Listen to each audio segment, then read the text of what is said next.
I'm Steve for This Week with Cars, and today I have the new all-electric Ford Mustang Mach-E. This particular one is the Mach-E 4X version, which is all-wheel drive. And if you're looking for a review where you find out how many heated seats and how many cup holders this car has, this is not the video for you. I don't work for a magazine, and I'm not obligated to tell you any certain things about the Mach-E. Today we're going to go over what I feel is important about the Mustang Mach-E. We're going to take a tour around it. Then I'm going to put it up on my lift and we'll take a look at how this thing works. And I've been driving it around for a couple days now, so I'm going to take you for a drive and tell you what I think is important about the way the Mach-E drives. The Mach-E has a problem. Last week I had the Ford F-150 Lightning, and that's probably going to skew my review of the Mustang Mach-E. Starting with the trunk or the frunk of the Mach-E, all I had to do to open the front trunk on the Lightning was click a button on the key fob.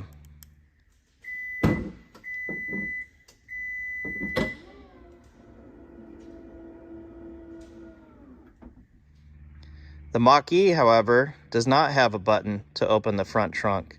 To open the front trunk, you have to pull this lever not once, but twice. And that's the only way to open it. Once you do open it, you're greeted with a very lackluster trunk. Compared to the size of the trunk in the F-150 Lightning, this is very disappointing. But you're not going to be doing your family's grocery shopping and putting it in the front trunk.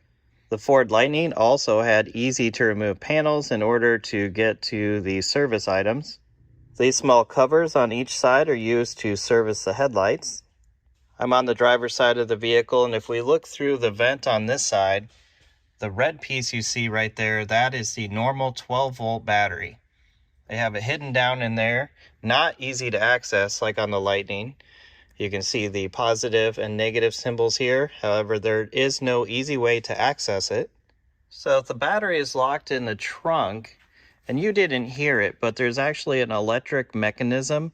When I was pulling that lever on the inside, it was actually actuating something electrically up here.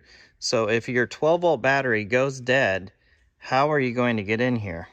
Well, on the front of the Mach-E, Ford has included an access panel. Behind this door is 2 wires that you can hook up to another car or to a jump pack. I have the owner's manual right here, where they have pictured the 2 wires that you would connect to a jump pack. Then with the vehicle powered up from the jump pack, you can then pull the lever on the inside and open the front trunk to get access to the battery.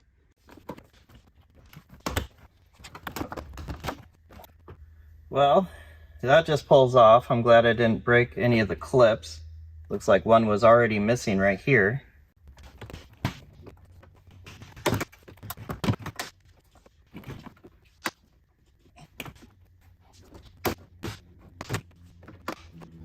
Okay, that's an absolute terrible design.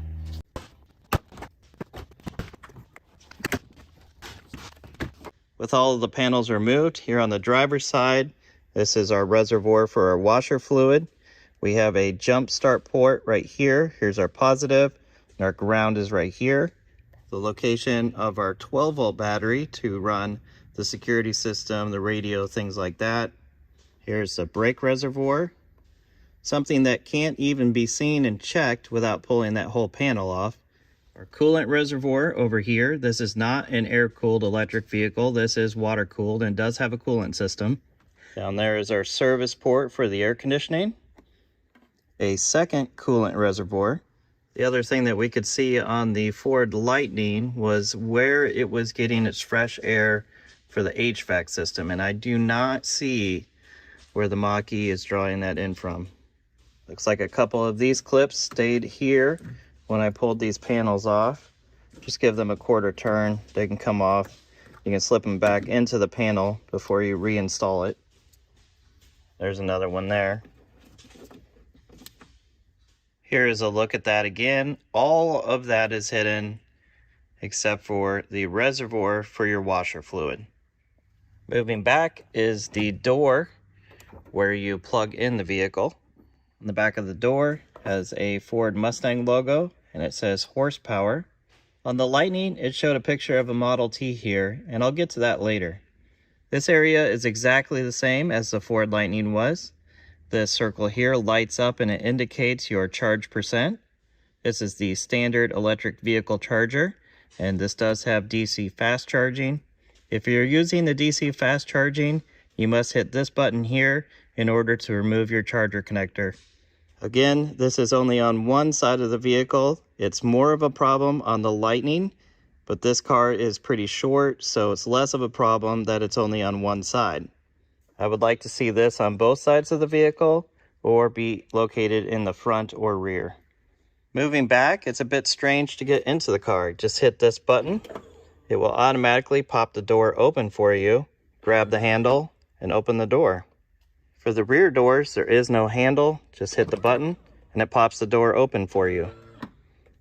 To open the rear hatch, there is a small button located underneath the door. Or you can press twice on the key fob and it will open for you. Underneath this mat is a door that you can pick up. Located in here is an air compressor that you can use to reinflate a flat tire, and a spot to carry a plug-in charger that you can use if you happen to need to plug in somewhere where you cannot get to a built-in charger. There is also one 12-volt outlet located over here. The storage space back here is good size, and this is probably going to be the space that you use the most with this vehicle.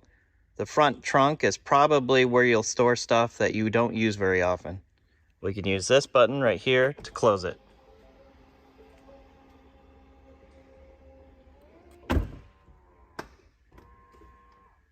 Apparently, I have locked myself out. The keys are located in the cup holder where I normally throw keys when they're sitting in the garage. It has locked and I can't get in. It's a good thing I left the window open, but when I went to reach in, the alarm started going off.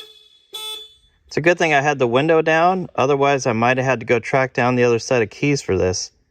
The screen in this car isn't as big as some, but it is good sized. On the Lightning, these screens were switched around, but this still makes it very easy to get parked close to the objects around you. Now let's put the all-electric Ford Mustang Mach-E up on the lift and find out how it works. Just like the Lightning, this car is completely smooth underneath. This time, however, I don't see any vents for a front radiator. This front shield is made of plastic. The next one back is some kind of fiber material. Looks to be some kind of drain plug located right there. And it also looks like it's wet, so I think the condensation for the air conditioning must be dripping onto this fiber panel. The front suspension looks to be of a pretty beefy aluminum design. Behind the 19-inch wheels is a pretty large brake rotor as well as caliper. That's a very good size caliper.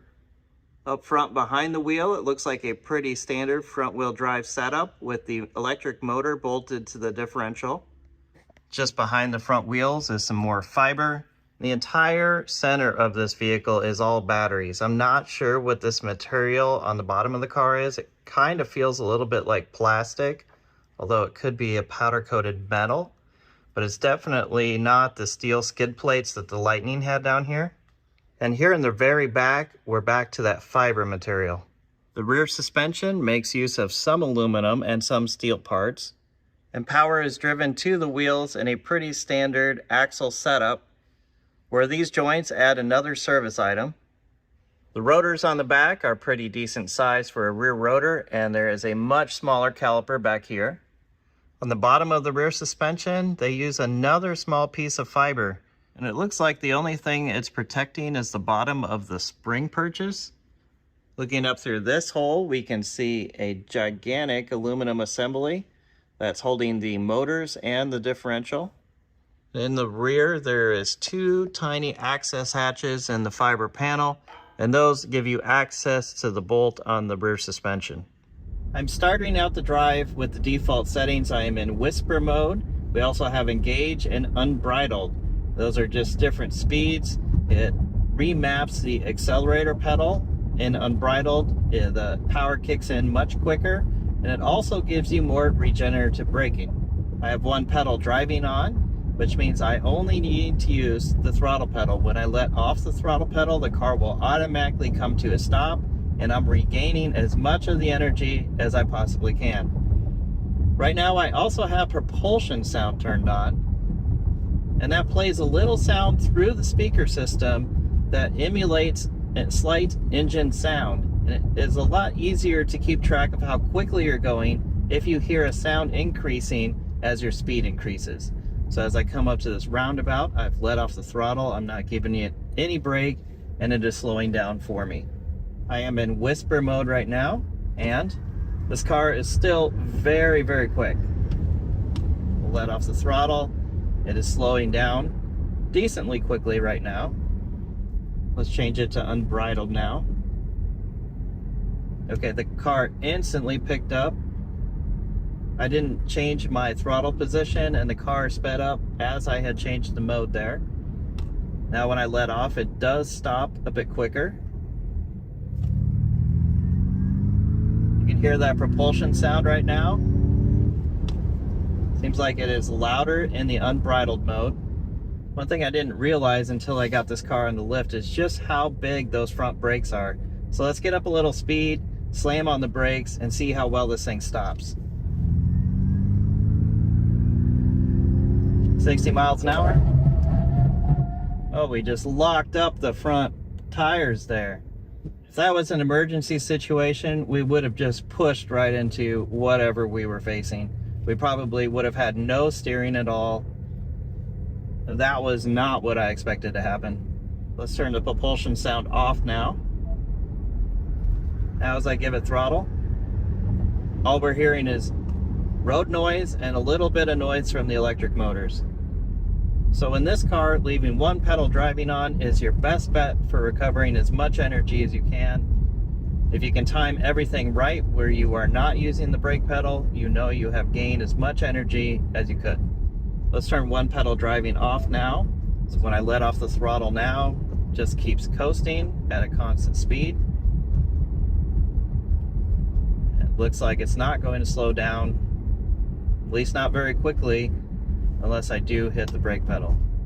Now, the regenerative braking does kick in when you push the brake pedal, but you are probably losing a slight amount to using your brakes no matter how much you're touching it. So why would you drive around without one pedal driving? Well, I guess it's just personal preference. If you like your vehicle to coast a little, but it doesn't make a whole lot of sense to even allow that in this vehicle because you want to be regaining as much energy back into the batteries as you can. The weight is set down real low on this car, so cornering feels very, very secure. There we've got the tires squealing. Very, very planted. Don't have any worry that the car is going to kick out on me. Now that we're on the road, let's set the cruise control. This does have lane keeping capabilities, so it is steering all on its own right now. And I assume that there is some kind of sensor in there that is making sure that I am watching the road. Probably has a sensor. Yep, there it is to know that whether I have my hands on the wheel at all. Even though it is driving itself right now, they want you to at least keep your hands on the road and be looking at the road. And of course, this car does have adaptive cruise control as well, so if your speed is set higher than the cars in front of you, it will automatically slow down and continue at their speed. So all over this car we can find Mustang logos. And is this a Mustang? I don't think so, and let me demonstrate why. Here under driver assistance we can find traction control.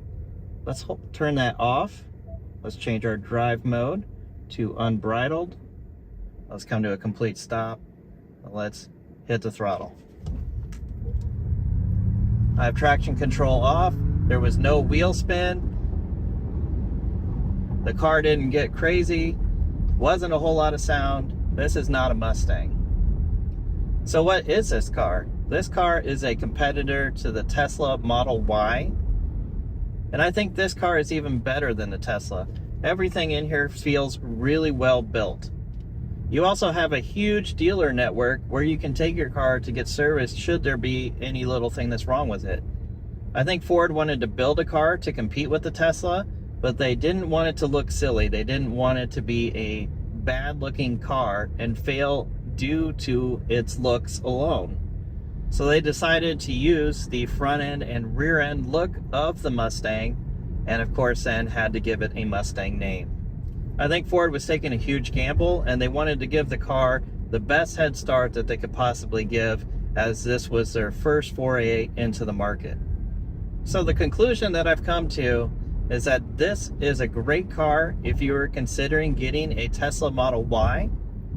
And as I mentioned before, under the charging door of this car shows a Mustang logo, whereas the Lightning shows the Model T logo. And I really do think that Ford was right about the F-150 Lightning being their game-changing vehicle. The Ford Lightning is so much better than this car. The Ford Lightning is really a game changer, and that's what I would rather have over the Mach-E. Don't get me wrong, this is a great vehicle, but this is not a Mustang. There's no drama. It gives me no excitement from something that I would want with the Mustang name on it.